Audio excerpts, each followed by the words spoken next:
millions of miles away, and you'll be able to see that light on the earth. It's a very powerful light that stars give out. But why is it you can't see them during the daytime? They're there, but you can't see a single star during the daytime because the light of the sun is so powerful that it blocks out the light of the stars. And that's the meaning of the word hatred here. Yes, we do love our parents and our wife and brothers and sisters, but our love for Christ is so great that this, as it were, disappears. And that's how we understand the word hatred here. That our love for Christ is so great that the love for money becomes almost like nothing. In other words, money becomes a servant. Money is a wonderful servant, but a terrible master. Something like fire. Fire is a wonderful servant. We use it for so many good purposes in the home, but if it takes over your home and burns it up, it's terrible. And that's what money can do. If you keep the fire in the proper place, on the gas stove, in the fireplace, and keep it under control, it's a very useful servant. But if you are careless and let that fire burn up your house, it's going to destroy you. And money is exactly like that. A wonderful servant, but a terrible master. And the question you need to ask yourself is money your servant? Or is it your master?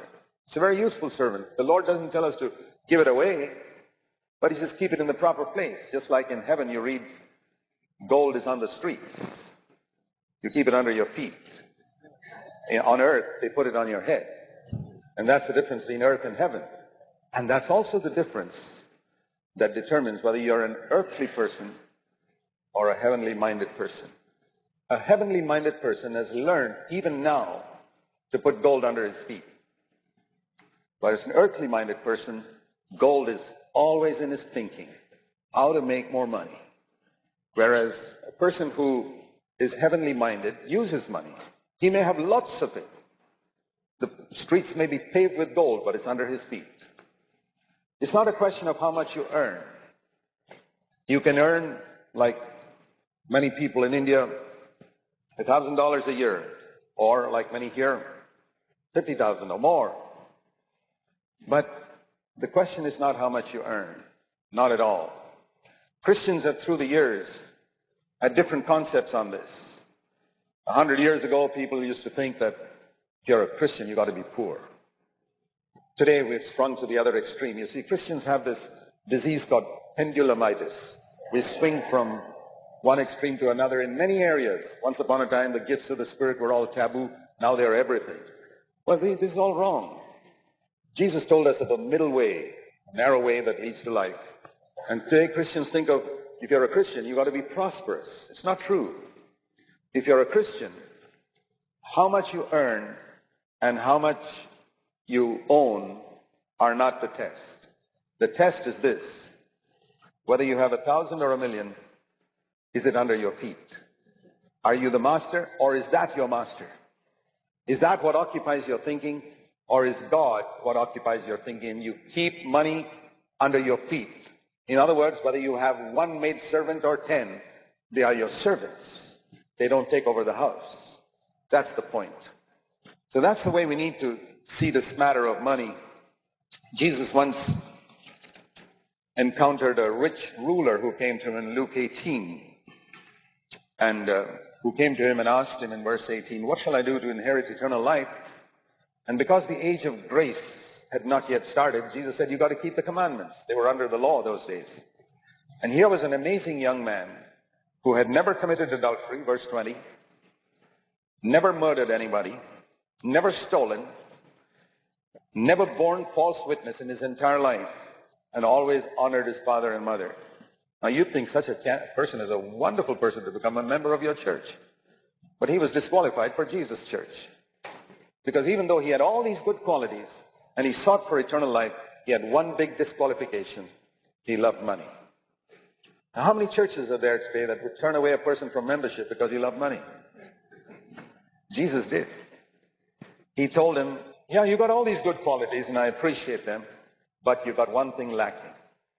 If you want to follow me, in other words, if you want to be a member of my church, you can be a member of the church of the Pharisees without disqualification. But if you want to be a member of my church, you need this also in addition to those.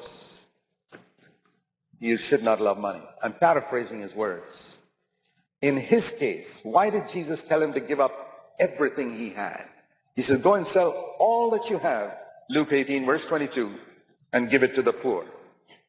And you'll have treasure in heaven. And then follow me. He wasn't like many today, pastors and preachers who say, come and give me all your money and follow me. No. Or come and put it in our church. No. He loved him so much, he said, I want you without your money. I'm more interested in you. Go and give your money to somebody else and you come and follow me. I wish there were more Christian leaders like Jesus Christ today, who are interested in people, in their souls, and not in their money. It's so obvious that Jesus was not at all interested in this person's money or how that would help him in his ministry. No, he was interested in that he had a pure, sincere, genuine interest in the person's soul, and he knew that he'd never be what God wanted him to be until he broke free from the love of money. And in his case, this cancer, I want to call it a cancer, the love of money, was so deeply rooted that, like a doctor says, there's only one way we can treat this cancer. We've got to cut out the whole organ.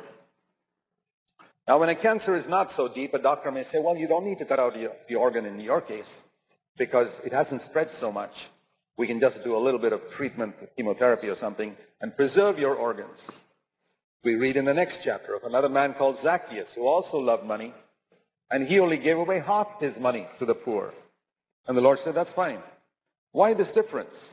This man had to give away 100%.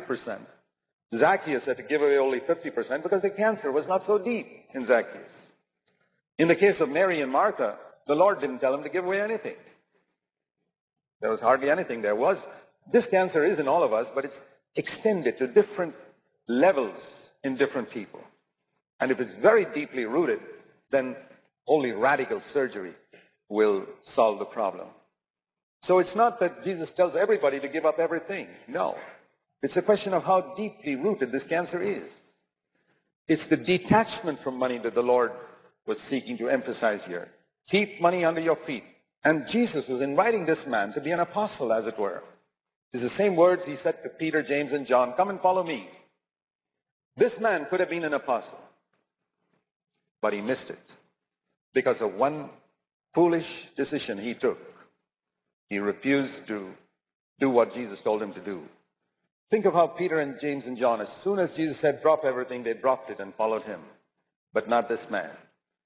I don't know where he is today. But wherever he is, if you were to go and ask him, I'm not here to determine whether he went to hell or heaven. He could be in either place.